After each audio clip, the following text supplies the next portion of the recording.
Before we begin, let us know where you're watching from.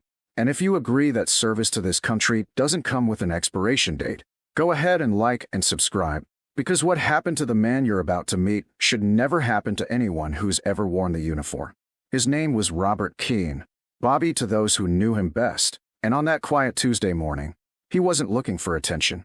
He wasn't there to make a scene or flash medals or brag about battles long past. All he wanted was to withdraw a few $100s from an old account he hadn't touched in years, the same account he used decades ago to deposit hazard pay from deployments the government still won't fully acknowledge. He stepped through the front doors of Summit Ridge National Bank like anyone else would, steady, calm, hat in hand.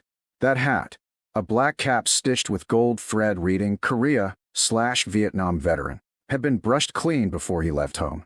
His shirt was pressed, though the cuffs were fraying, and in his coat pocket was a folded VA card, 2 tattered discharge papers, and a brass challenge coin worn soft around the edges. He stood in line patiently, quietly, the way men from his era often do, like waiting your turn is still sacred. But the moment he reached the counter, everything shifted. The teller, maybe mid-20s, blinked at the name on the account and raised an eyebrow, clearly uncertain. Bobby offered his ID with a slight tremor in his hands, not from fear, not from weakness, but from the lingering damage of time and a few too many cold nights in places with no names. "I'm just trying to pull some funds," he said politely. "This account's under Robert Keene. Been a while." The teller gave a tight smile and typed, then paused. Something on the screen didn't match what she expected. She flagged her manager. His name was Kaden. Slick haircut. Tie too short. The kind of smirk that doesn't need words to insult you. He stepped up, looked at Bobby's documents, then at Bobby himself, and let out a chuckle that wasn't friendly. "You sure this account's yours, sir?" he asked, drawing out "sir" like it was a joke. "This discharge form looks like it was typed on a dinosaur." The teller laughed nervously. Bobby said nothing. He just reached into his coat and placed something on the counter with slow, careful fingers. A brass challenge coin engraved with a thunderbird and 7 stars, something no civilian would recognize, but any real soldier would stop breathing over. Kaden didn't even look at it. "Cute trinket," he muttered. "Anybody can buy those online these days." He turned to security and motioned toward the door. "I think we've got another wannabe vet trying to game the system. Escort him out, please." The guard hesitated, just a second, but enough for Bobby to hear every word, and for the rest of the bank to take notice. A few customers chuckled behind their phones. 1 or 2 pretended not to hear. Bobby didn't argue. He didn't demand anything. He simply picked up the coin, slid it gently back into his coat pocket, nodded once, and walked slowly to a bench by the window. There he sat, upright, hands folded, eyes on nothing in particular. The laughter quieted, and a strange silence settled over the bank lobby. Not guilt. Not yet. But something colder, discomfort. As if deep down, people weren't so sure anymore. One person, though, didn't laugh. Her name was Maya Rodriguez, early 30s, former Air Force logistics specialist, now working in defense contracting. She'd seen a coin like that once. Once, when a retired JSOC colonel had come to brief her team. And she remembered the way every officer in the room had stood when he placed it on the table. She walked up to the counter, locked eyes with the manager, and said, "You just made a mistake." Kaden blinked. "Excuse me." Maya pointed at the bench. "That man isn't a fake. That coin alone outranks every paycheck in this building." Kaden snorted. "If he's so important, why isn't someone here with him?" Maya didn't reply. She just stepped outside and made a call. But someone else had already noticed. In the back office, an older employee, one of those quiet lifers with no title but all the knowledge, had overheard the name Robert Keene. He paused, then walked slowly to the corner of the room where a brass plaque hung on the wall. It had been there since the bank opened, dedicated to Summit Ridge Command Base and to those who built it. Among the engraved names was one that hadn't faded, R.J. Keene. The man who had overseen the original military infrastructure before the land was converted to civilian use. The same man now being accused of faking a service record in the very bank that existed because of his command. The employee didn't speak. He picked up the phone, dialed a number that only a handful of people knew by heart, and said just 6 words. "It's Bishop Coyne. Summit Ridge. He's here." Then he hung up. Outside, Bobby sat still as stone. He didn't pull out his phone. He didn't make a fuss. He just watched the wind tug at the flag across the street and waited. Not for justice, not for praise, but because that's what men like him have always done. They wait until they're needed. They wait even when no one believes them. They wait while the world laughs. But what no one in that bank knew, not the manager, not the teller, not even Maya, was that 30 minutes from now, that laughter would turn to silence. Because down the road, a furious general had already slammed his phone onto a desk, thrown on his dress uniform, and was on his way to make sure that the man everyone dismissed, the man they called a fake, would never be overlooked again. The next 20 minutes inside Summit Ridge National Bank passed like molasses, slow, thick, uncomfortable, especially for those who'd been laughing just moments ago. The teller who had snickered now kept her head low, pretending to type, while Kaden, the manager, paced behind the counter, throwing the occasional glance at the front doors, clearly agitated, though he didn't yet know why. Bobby Keene hadn't moved. He sat exactly where he'd been told to sit, as if this were just another waiting room in another government building, just another day in a long life of lines and cold stares. His hands rested on his cane, his shoulders straight despite the ache he didn't talk about, and that challenge coin, remained tucked away, its presence as invisible to these people as his service. But the silence around him was different now. It wasn't the silence of dismissal anymore. It was the silence of doubt. Maya Rodriguez watched him from across the lobby, arms crossed tight, lips pressed in frustration.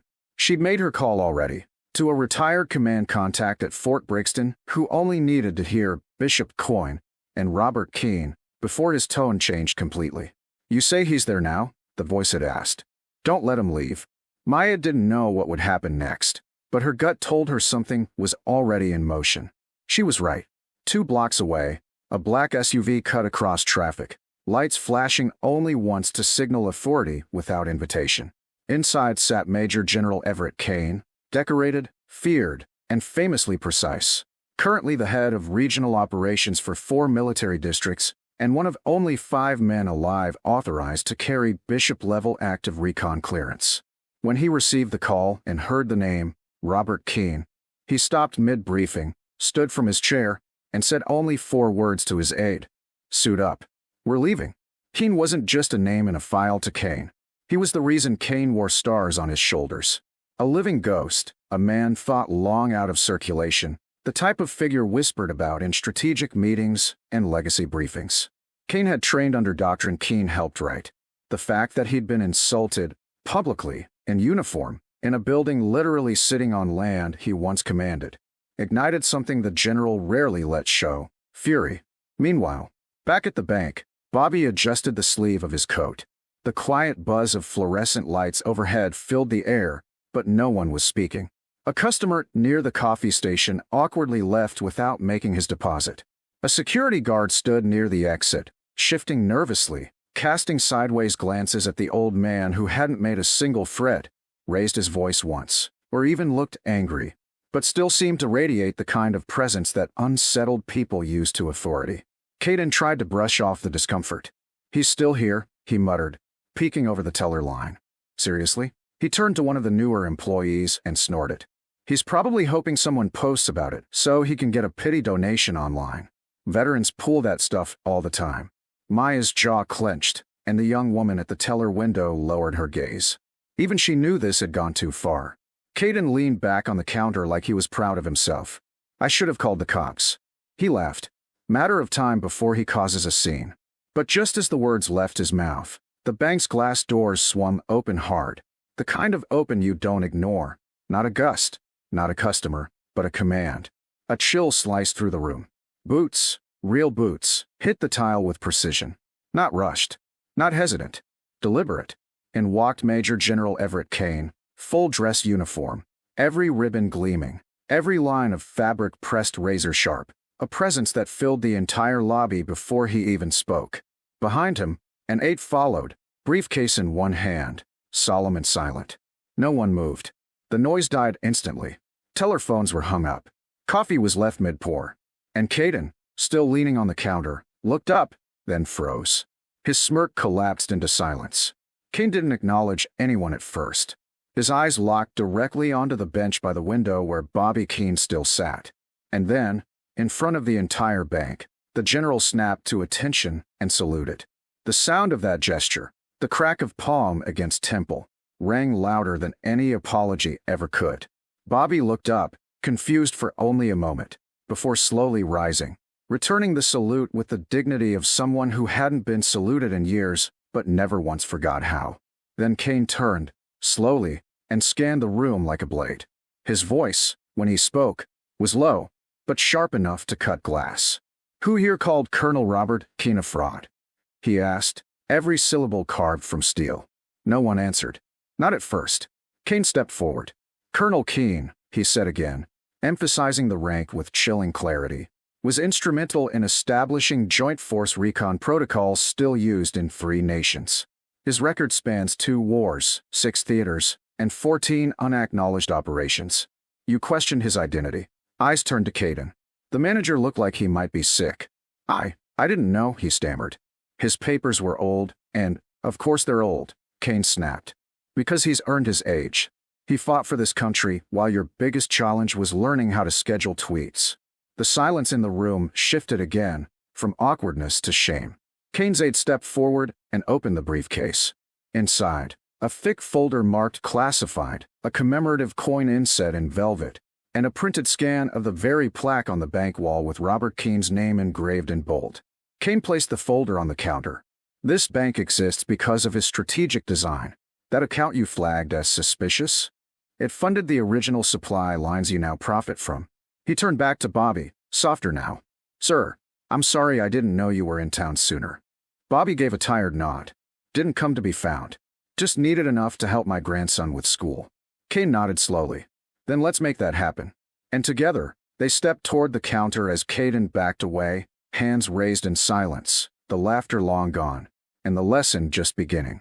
The silence inside Summit Ridge National Bank was no longer awkward. It was reverent. Every person in that room had just witnessed something shift, like the ground itself remembering the weight it once held. General Everett Kane stood beside Colonel Robert Keene at the counter, not barking orders, not calling for punishment, but simply standing as if nothing else in the world mattered until this man got what he came for. Bobby withdrew the funds quietly, without ceremony, to help his grandson pay for college, something he hadn't even mentioned until the general asked. He didn't want attention. He never had. All he ever wanted was to keep his word, to those he fought for, and to those he came home to. The teller's hand shook as she printed the receipt, whispering an apology that Bobby didn't acknowledge. Not out of spite, he just didn't need it. He took the slip, folded it once, and tucked it into his pocket like it was just another task done. But as he turned to leave, General Kane stopped him with a hand on his shoulder. "Colonel, you've got 5 minutes," he said. Bobby raised a brow. "For what?" Kane nodded toward the room. "For the honor you never asked for." And then, without a single word of command, every military veteran in the room, from a young reservist by the ATM to an old Navy corpsman filling out a deposit slip, stood tall and saluted. Even civilians rose from their seats. Not because they were told to, but because something in the air told them this is how you honor a man like that. Bobby froze for a second, not in pride, but in disbelief. Then he slowly returned the salute with quiet precision. Kane reached into his coat pocket and handed Bobby a small velvet box. "We've been holding this for years," he said. "Thought you'd want to have it now." Inside was a metal, clean and polished, engraved only with a name and 3 words: "Service beyond record." Bobby stared at it a long time. No tears, no speech. Just a slow nod, like he'd finally closed a door no one else had known was still open. Then he looked at Kane and said softly, "I didn't come here to be remembered. I came to keep a promise." Kane nodded back. "And in doing so, you reminded us all what service really means." Bobby walked out into the sunlight then. No cameras followed. No headlines came. But the people inside stood a little straighter, spoke a little softer. Later that week, a new line was added to the plaque by the bank's front entrance. Beneath the original dedication, a second inscription appeared: Robert J. Keene, Colonel, U.S. Army, honor in silence. It didn't name the incident. It didn't mention the general. But everyone who worked there knew. Because some truths don't need to be shouted to change everything. And now, every time a customer walks through those doors, they see the name of the man they almost laughed out of the building. The man who said nothing until a furious general walked in.